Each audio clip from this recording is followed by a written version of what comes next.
Now, in Fallout 76, there was a new raid feature added into Appalachia, and today we're going to be talking about my build that I like to take inside of that new raid feature in Fallout 76. So, Vault Dwellers, hopefully you're having a great and wonderful day out there in the wasteland. My name's Fargassier. Sit back, relax, and let's talk about it. And now maybe you're wondering about our special stats and our build. This right here, friends, is how we have our special stats built out. Now, we do have legendary effects that augment these numbers. And you see, just like Fallout, spelling out special, we like to spell a word as well. And that word is Pales. Perception, agility, intellect, luck, and strength are the cards that we chose. And this, of course, gives us +5 since we have them all maxed out to the perk points or to just the special skill in itself, because remember, you can only have 15 perk points for the perk points that are going for the cards. So anything over 15th is just going to be boosting that special stat, the one we like to use just in case we're not paying attention to our health, or if we get hit by the one-shot wonder in the raid. The Oh My Ol' Miners is the power armor reboot.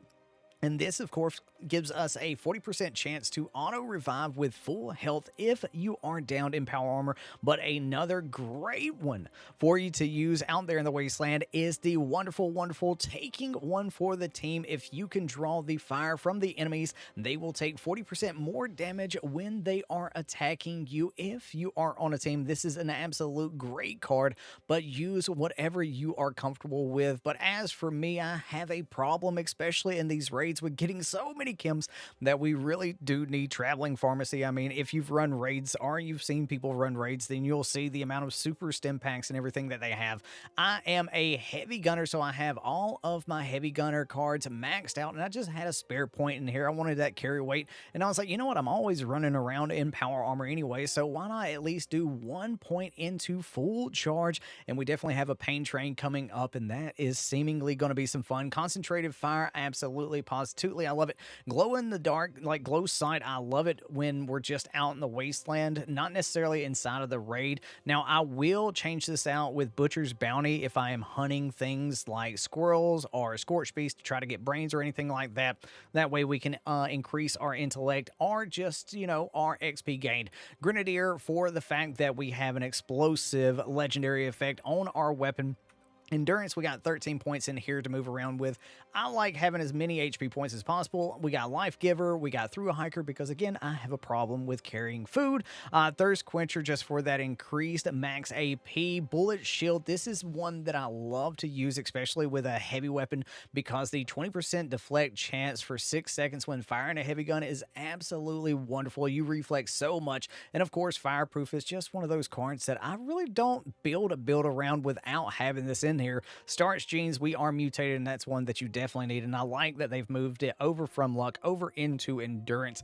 And Charisma, inspirational, just for those XP gains. Strange in numbers, that way, hey, we're mutated, friends are mutated. That's a positive mutation effects for our they're 25% stronger. Sorry.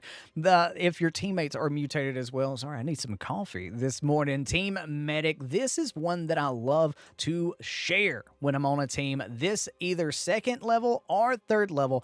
Honestly, what I may wind up doing, I may take that 1 point from full charge and put Charisma up to 13 and make this all the way maxed out.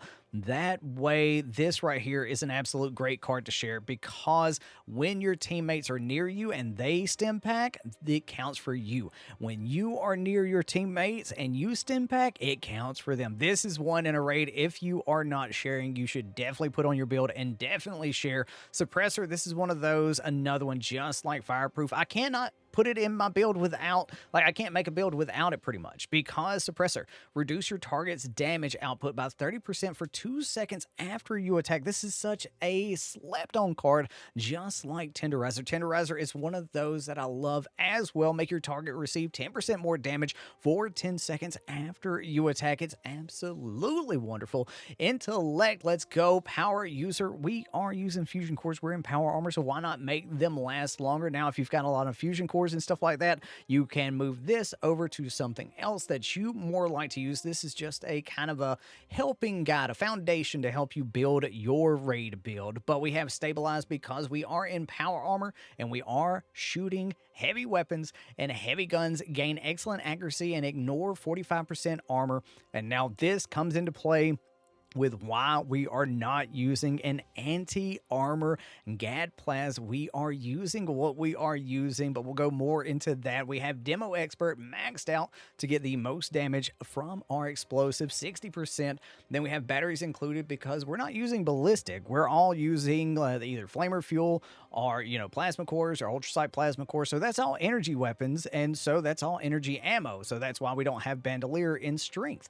We have Scrapper just to obtain more components when you scrap weapons and armor, because why not get a little bit more junk, especially if you are a Fallout First player, or if you're not a Fallout First player and you want to put it up bulk in your vendor and make some caps. But agility, we got 8 points, 3 going into Action Girl. That way we can get our AP back faster. Gun Fu, that way if we are inside of VATS, so like say you're going against the Epsilon squad and you VATS one of the iBots, that 10% damage goes to your next target, which might be one of these squad members. So it's always a great thing to think about things like that. Adrenaline gains 6%, max 36% damage for 30 seconds per kill. This does count, by the way, for the iBots, or like the tail, it seems like to count as well. So it's one of those things just to keep an eye out. Dodgy is a great one.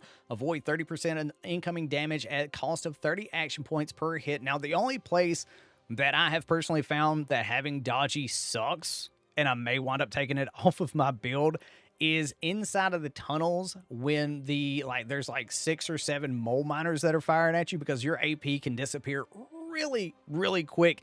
So that's the only place that I find that it kind of sucks at, and I might wind up taking it off on that stage of the raid. But then in luck, friends, we've got Bloody Mess maxed out, 15% bonus damage means enemies may explode into a gory red paste. One gun army, you're firing a heavy weapon. Why not have this? A 12% staggered chance and a 12% chance to cripple a limb. Ricochet, of course, gain a chance to deflect ranged attacks based on your luck. This is a great one. 4-leaf clover, especially if you are inside of VATS. Now misses in VATS now contribute to the critical meter based on your luck. Class Freak, if you're mutated, you already have this when the negative effects of your mutations are reduced by 75%. And just for those times that we are inside of VATS, better criticals. VAT criticals now do 100% damage, and Curator, that way if you're taking any magazines or bobbleheads, that effect is twice as long. And yes, you can get in here and you can do crit savvy and stuff like that if you move cards around. And like I said, this is just a foundation of how I have everything built and how I like it inside of the raids, but maybe this is one of those cards that you wind up putting in here and taking out another card. Now, you may have looked at the thumbnail and saw that there is a Gadplaz in my hand, but friends, what if I told you it's not an Aristocrat's Prime Gadplaz that I like to use inside of the raid, but what if I told you it is a quad primed Gadplaz with the explosive secondary, the durable 3rd star, and polished for the 4th star effect? And you see, I chose durability over the 15% crit field because of polished. You get an extra 60% damage added to your weapon for the item condition. And as you can see right here, we are right there over the 150 mark. You can get Weapon Artisan inside of Intelligence and get it up to 200%. And in our effects tab, you can scroll down and you'll see right here, we are at 42% damage right now that we are added into this bit. And I absolutely love that fact. And you see, we were talking in our raid chat with the new Stinging Core Receptacle, the accelerated nozzle, the fact that we can make it primed, and the fact that we already have stabilized. Then using anti-armor is a diminishing return effect. Aristocrats would be good for that extra damage. But what if we had more capacity inside of the gun itself? And you see, we have 1,500 ammo right now, but friends, here's something special about Fallout 76 and something going on as of late. All of these cores are ones that I've gotten from the raid. They're not completely full, so it should be right there around 2,000 ammo. So you could just sit here, go willy-nilly all you want to in the raid, and you would just be going and going and going. You do not have to reload for a long time. And if you want that reload to be a little bit, quicker, you can also put the reload faster 3rd prefix on. But for me, the reload speed is no problem. We're in there with 3 other people, and I can just say, hey, reloading, turn around, and do call-outs while my gun's reloading, and then get right back in the fight and start shooting.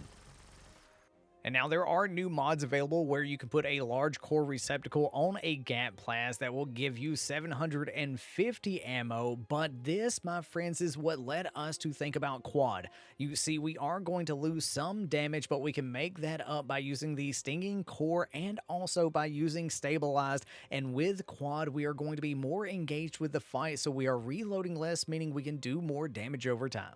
And now, as you're seeing, we're doing a lot of damage inside of the raid, but the great thing about this build is it is nothing more than a full health heavy gun build, meaning that you can take this into Appalachia to explore, you can go do daily ops with it, you can go do expeditions, and if you don't like the Gatling Plaz, you can replace it with any other heavy weapon out there in Appalachia.